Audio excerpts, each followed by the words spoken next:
Okay, once again, welcome to ITSE 2309. This is chapter 11. Now this kind of deviates a little bit from what we've been talking about so far.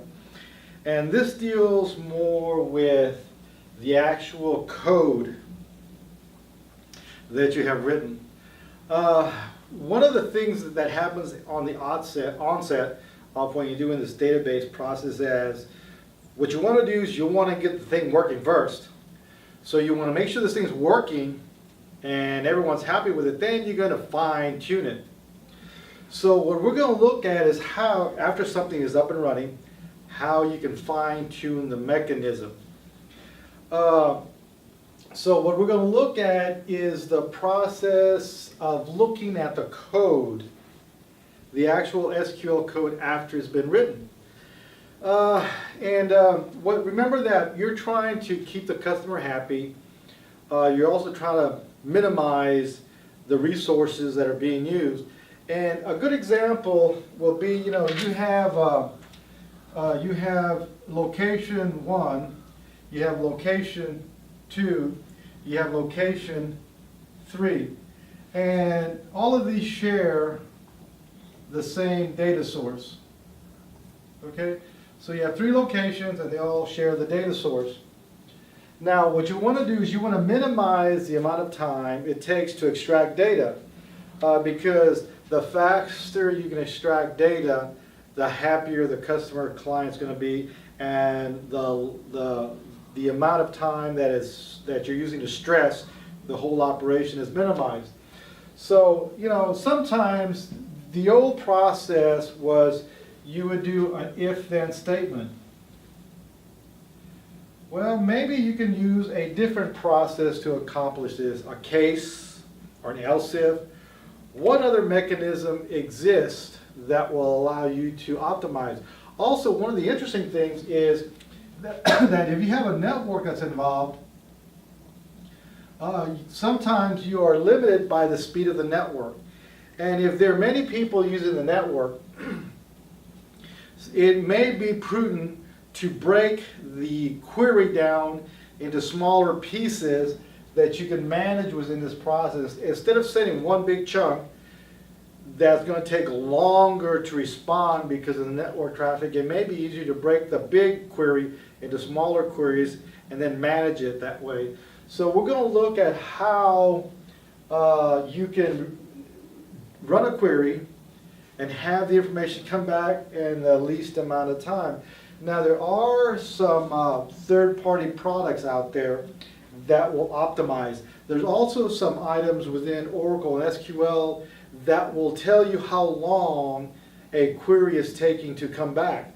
There's a optimizer process that you can look into that will tell you it's taking you so many seconds or minutes to get this process done. And then you can look at the code.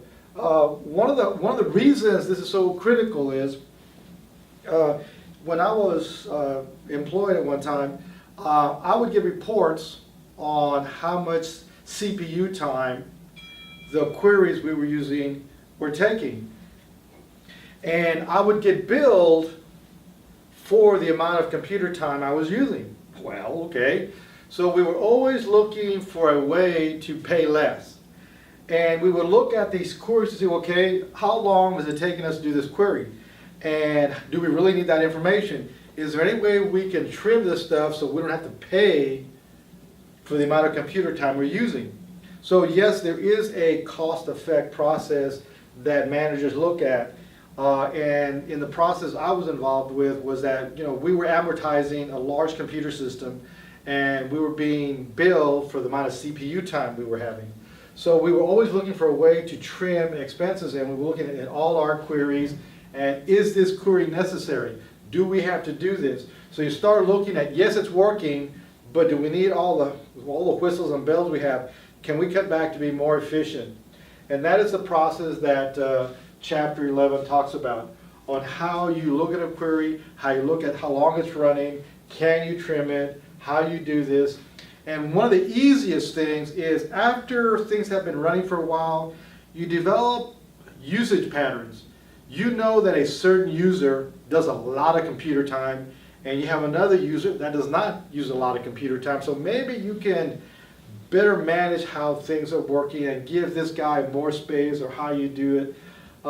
Spend your resources where you need it. So if you have one user that doesn't use a lot of computer time and you have another user that's using a lot of CPU time, you may want to spend your efforts in fine-tuning those queries, those mechanisms that one particular user is doing to kind of tailor back the expenses. And the easiest thing to do is called indexing. Understand that data is collected over time. Let's take a doctor's office. The doctor's office has been open for 10 years. So he has 10 years worth of patient history. But you don't find a patient in a time frame that he became a patient. You collect the information over time, but then you organize it. You sort it by last name, first name. So the other thing you look at is maybe you start looking at all these queries and all the data that people are extracting, and you find that these people are hitting these particular tables all the time. Maybe if we go back and we index that process to make the process more efficient, we'll burn up less computer time. So what you start doing, you start looking at the whole operation, find out who's using what, and you start addressing resources to those areas to maybe if we do an index for this individual, or how can we tailor the process for this group of users or user that will use less CPU time to make it more efficient. And we'll look at this process. Also, maybe, okay, example. You're going to do some work, you got to haul some dirt. So the question is, you got to go out and rent a pickup truck. Now, so the question is, do you rent a little Ford Ranger that has a quarter-ton little pickup, or do you rent an 18-wheeler, or do you rent a dump truck, or do you rent a 250? What tool is the appropriate tool to get the job done? Initially, when you create this, you have no idea what the workload is going to be sometimes. So you put something together with an understanding, with an expectation of how much work is going to be done. But then after this process and service, you may find out that, well, I need something bigger or I need something smaller. And that's how you start fine-tuning this process. Make sure that you have the appropriate tool that will manage the task at hand. And that basically concludes Chapter 11.